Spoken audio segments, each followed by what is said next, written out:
तो बच्चों अब हम लोग नया चैप्टर स्टार्ट कर रहे हैं, डेट इज साउंड, है ना। तो साउंड को समझने की कोशिश करते हैं। हालांकि आपने थोड़ा बहुत इसके बारे में 8th क्लास में पढ़ा ही हुआ है, लेकिन फिर भी जल्दी से हम लोग देखते हैं, कुछ चीजें और अच्छे से हमें समझ में आएंगी। तो सबसे पहली बात तो आप यहाँ पे कॉन्सेप्ट ट्री देख लो। कॉन्सेप्ट ट्री में बताया गया है साउंड के किन किन चीजों के बारे में यहाँ पे हमें बात करनी है। तो जो है आपका साउंड जो है वो बच्चों, पहले उसका प्रोडक्शन, कि साउंड का प्रोडक्शन कैसे होता है, फिर उसका प्रोपगेशन कैसे होता है, साउंड की कैरेक्टरिस्टिक्स क्या होती है, speed of sound different mediums में क्या होता है, रिफ्लेक्शन ऑफ साउंड क्या होता है, उसका एप्लीकेशन। तो सोनार है, और भी थोड़े बहुत एप्लीकेशन पे बात करेंगे हम। तो ये आप जो सोनार लिखा है ये एप्लीकेशन में मान सकते हो, और भी एप्लीकेशन होंगे इसके, उसकी बात करेंगे हम। और लास्ट में स्ट्रक्चर ऑफ ह्यूमन ईयर। तो ह्यूमन ईयर का जो है ऑडिटरी परस्पेक्टिव से, मतलब कि हम केवल ये देखेंगे कि उसमें कौन से वो चीजें हैं, कौन से पार्ट्स हैं ह्यूमन ईयर के जो हमें हेल्प करते हैं सुनने में, हियरिंग में। वो वाले पार्ट्स की बात करेंगे ना। बाकी इसके बायोलॉजिकल एक्सपेक्ट हो सकते हैं बहुत सारे, उस पर नहीं जाएंगे हम। केवल उतना ही स्ट्रक्चर ऑफ ह्यूमन ईयर देखेंगे जितना फिजिक्स के लिए और साउंड के लिए इम्पोर्टेंट होगा, है ना। तो मेरे ख्याल से आप कॉन्सेप्ट ही समझ चुके हैं कि हम पढ़ने क्या वाले हैं, कैसे हम आगे प्रोसीड करेंगे, है ना।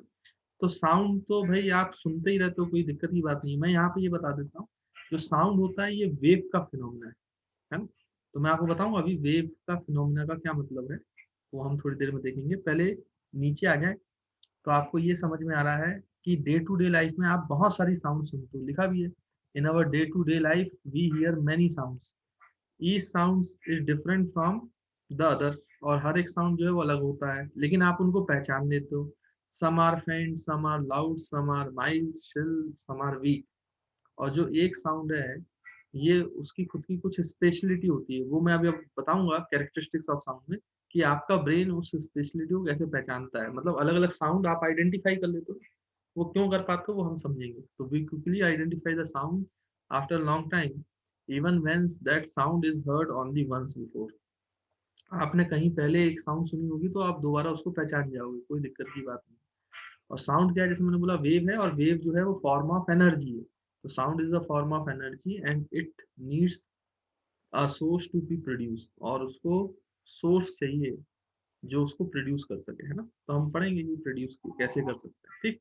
अभी हम यहाँ पे अगर बात करें बच्चों, तो वेव समझ लेते हैं थोड़ा सा कि वेव का फिनोमिना क्या है। तो sound is a wave, form of energy. तो एनर्जी का क्या फिनोमिना है उसको समझने की कोशिश करते हैं, है ना। तो सबसे पहले तो मैं यहाँ पे एक स्पेस जो है वो क्रिएट कर लेते हैं ताकि आपको चीजें समझ में, उसमें हम वेव का फिनोमिना समझेंगे। तो देखो भाई, यहाँ पे बच्चों ये आ गया हमारा। अब यहाँ पे देखो आप, तो जो जैसे मान लीजिए कि यहाँ पर एक आदमी खड़ा हुआ है बच्चों, यहाँ पे इस आदमी का नाम ए है, यहाँ पे एक दूसरा आदमी खड़ा हुआ है, इस आदमी का नाम बी है। इस ए वाले आदमी ने एक बॉल को बी तक पहुंचा, फेंका, और बी वाले ने उस बॉल को कैच कर लिया। तो जब ए वाले आदमी ने बी की तरफ बॉल फेंका, तो इसका मास भी था, वेलोसिटी भी था। तो इसका मतलब इसमें काइनेटिक एनर्जी आ गई, क्योंकि इसको स्पीड दी गई है। तो इसका मतलब यहाँ पे एनर्जी का ट्रांसफर हुआ। सही बात है, एनर्जी का ट्रांसफर हो रहा है। बॉल जो है वो काइनेटिक एनर्जी को ट्रांसफर कर रही है from one place to another place, है ना बच्चों। एनर्जी का ट्रांसफर है। यहाँ क्या मोमेंटम का ट्रांसफर है, तो मोमेंटम का भी ट्रांसफर है, मास इनटू वेलोसिटी है भाई, एक जगह से दूसरी जगह जा रहा है। क्या बच्चों मास का ट्रांसफर है, तो मास का भी ट्रांसफर है, क्योंकि बॉल अपने साथ मास को भी कैरी कर रही है ना। तो यानी कि ये जो एग्जांपल मैं आपको बता रहा हूँ इसमें तीनों का ट्रांसफर हो रहा है, तीनों का ट्रांसफर, मोमेंटम का भी ट्रांसफर, एनर्जी का भी ट्रांसफर, और साथ ही साथ मास का भी ट्रांसफर। तो डेली लाइफ में आप ये सिचुएशन देखते रहते हो, ये पार्टिकल फिनोमिना है जिसमें तीनों का ट्रांसफर हो रहा है। लेकिन अगर मैं आपको एक दूसरा एग्जांपल दूं, जैसे मान लीजिए कि मैं आपसे बोल रहा हूँ कि यहाँ पर कोई भी चीज है, मान लीजिए कि थिएटर है। हालांकि आजकल बंद है थिएटर, लेकिन फिर भी मान लो एक थिएटर है। जब थिएटर में फिल्म लगती है तो आपको पता है फर्स्ट डे फर्स्ट शो, बहुत भीड़ होती है ना। तो यहाँ पे लाइन लगती है टिकट लेने के लिए, तो पहला व्यक्ति लगा है, फिर उस पे दूसरा व्यक्ति भी खड़ा है, पीछे लाइन में तीसरा व्यक्ति खड़ा है, चौथा व्यक्ति खड़ा है, ऐसे मान लो बहुत लंबी लाइन लगी हुई है। अब जो सबसे आगे जो आदमी है वो ए है, और बीच में कहीं कोई आदमी व्यक्ति है वो बी है।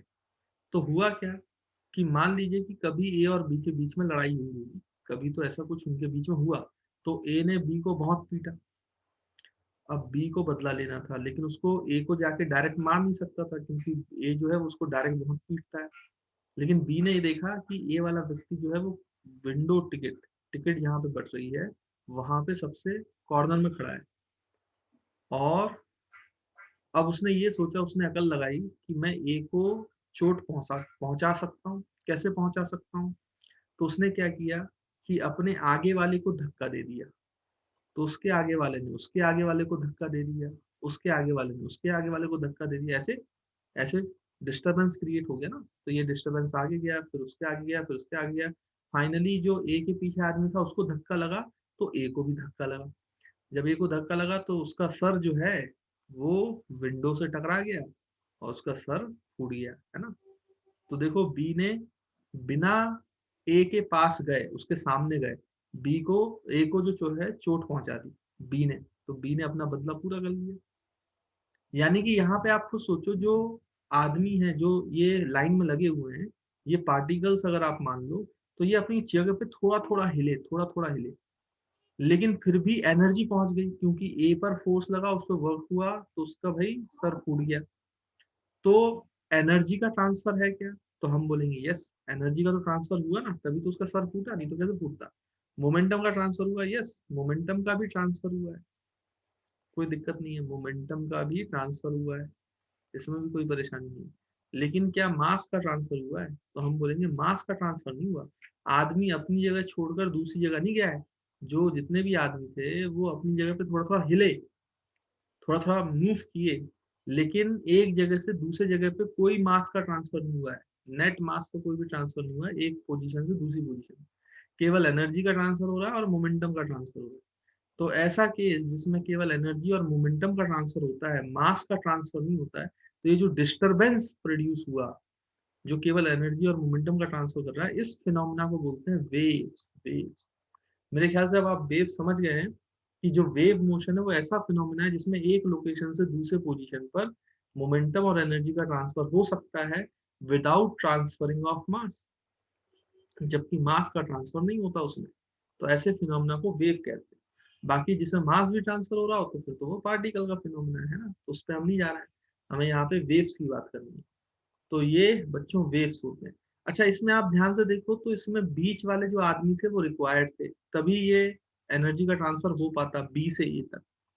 अगर सोचो बीच में लाइन में आदमी ही नहीं खड़े होते, और फिर डायरेक्ट ए यहाँ पे खड़ा होता और बी यहाँ पे, तो फिर ये कैसे एनर्जी ट्रांसफर करता? बीच में तो पार्टिकल्स ही नहीं है ना एनर्जी ट्रांसफर करने के लिए, ये तो है ही नहीं, खाली जगह है, तो ये किसको धक्का लगाता? किसी को धक्का नहीं मार पाता, तो ए तक पहुंच भी नहीं पाता, डिस्टर्बेंस है ना, तो ये डिस्टर्बेंस क्रिएट भी नहीं करता, पहुंच नहीं पाता, क्योंकि बीच में पार्टिकल्स नहीं।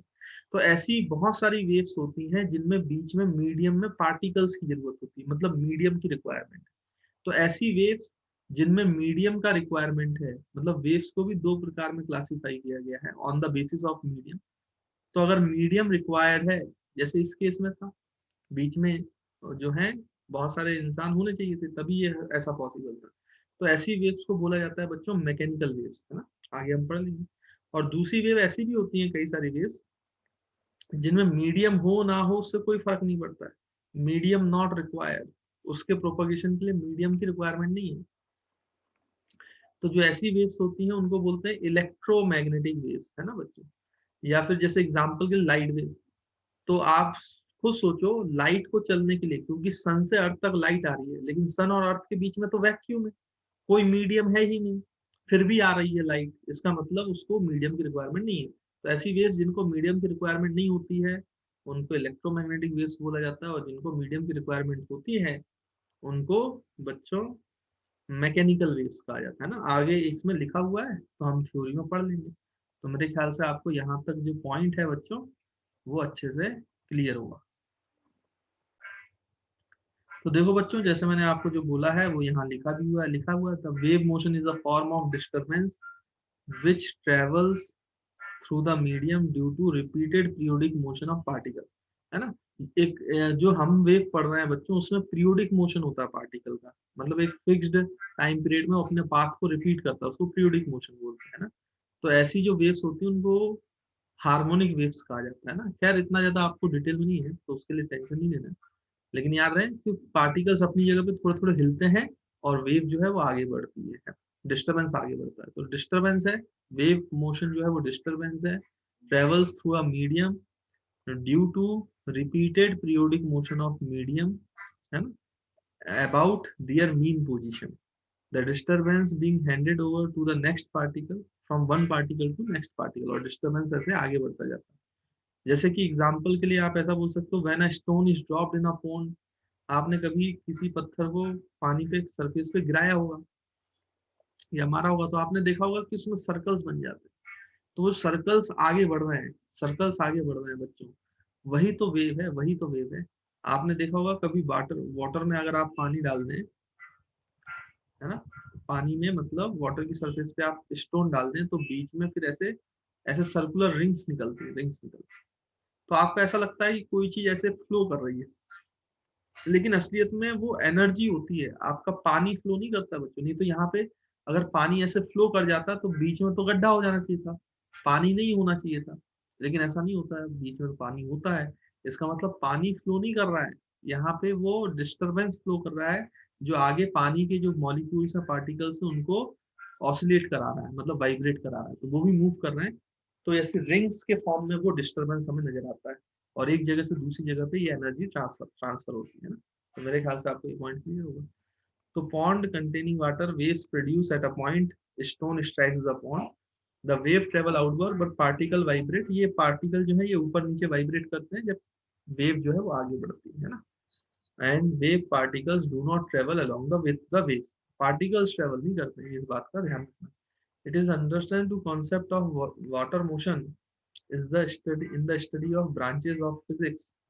Wave motion in general refers to transfer of energy from one point to another point of the medium, or transference of various form of energy like sound, heat, X-rays, radio waves takes place in the form of wave motion. तो मैंने आपको बताया ना waves के बहुत सारे examples हैं, तो light, heat, X-rays, gamma rays, ये सब वेव के फॉर्म है, वेरियस फॉर्म है ना। तो एनर्जी और मोमेंटम का ट्रांसफर होता है विदाउट ट्रांसफरिंग ऑफ मास। तो आई होप आपको बच्चों वेव और वेव मोशन क्लियर होगा। तो इसके बाद हम नेक्स्ट उस पे आते हैं पेज पे। तो देखो बच्चों, उसके बाद फिर आप देखो कैरेक्टरिस्टिक्स ऑफ वेव मोशन। जो वेव मोशन होता है उसका क्या क्या कैरेक्टरिस्टिक्स होता है भाई। तो wave motion is a disturbance, जैसे मैंने बताया डिस्टर्बेंस प्रोड्यूस होता है in the medium by repeated periodic motion of the particle of medium. तो ये तो डेफिनेशन हो गई। Only the wave motion, wave travels forward, wave जो है हमेशा फॉरवर्ड ट्रेवल करता है, जबकि पार्टिकल जो है मीडियम का बच्चों, जैसे मान लीजिए कि ये रोप है, रोप को आपने दीवार से बांध दिया, तो रोप को जब दीवार से बांधा तो इस रोप से आपने रोप आपने जिस हाथ से पकड़ा हुआ है, इस हाथ से आपने रोप को ऊपर नीचे ऐसे हिलाया, तो यहाँ पे आप देखते हो कि इस तरीके की वेव दिखाई देगी आपको, रोप में वेव ऐसे चलती हुई दिखाई देगी। अगर आप वेव रस्सी को जो है एक एंड पे ऐसे ऊपर नीचे अगर इसका मोशन करोगे आप, तो वेव आपको ऐसे चलती हुई दिखाई देगी रोप में ऐसे। तो यहाँ पे आप कहीं पर अगर बच्चों एक ऐसे ही आप रेड कलर का टेप बांध दो, तो आपको ये रेड कलर का टेप जो है ऐसे ऊपर नीचे होता हुआ दिखाई देगा, जबकि वेव जो है, एनर्जी जो है, डिस्टर्बेंस जो है वो आपको आगे नजर आती हुई दिखाई देगी। लेकिन पार्टिकल आगे नहीं जाएगा, वो वेव मोशन की डायरेक्शन में नहीं होगा, वो ऐसे अपनी जगह पे पीरियोडिक मोशन करता रहेगा ऊपर नीचे। तो वेव मोशन तो एक ही डायरेक्शन होता है, फॉरवर्ड डायरेक्शन, लेकिन पार्टिकल का मोशन जो है वो एक पॉइंट के अबाउट ऊपर नीचे वापस सब एक पॉइंट के अबाउट आगे पीछे बैक एंड फोर्थ घूमता रहता है। वो जिस पॉइंट के अबाउट बैक एंड फोर्थ घूमता है बच्चों, उस पॉइंट को बोलते हैं मीन पोजीशन, है ना। याद रखेंगे इस पॉइंट को बोला जाता है मीन पोजीशन। तो मेरे ख्याल से आपको ये पॉइंट भी बच्चों क्लियर होगा।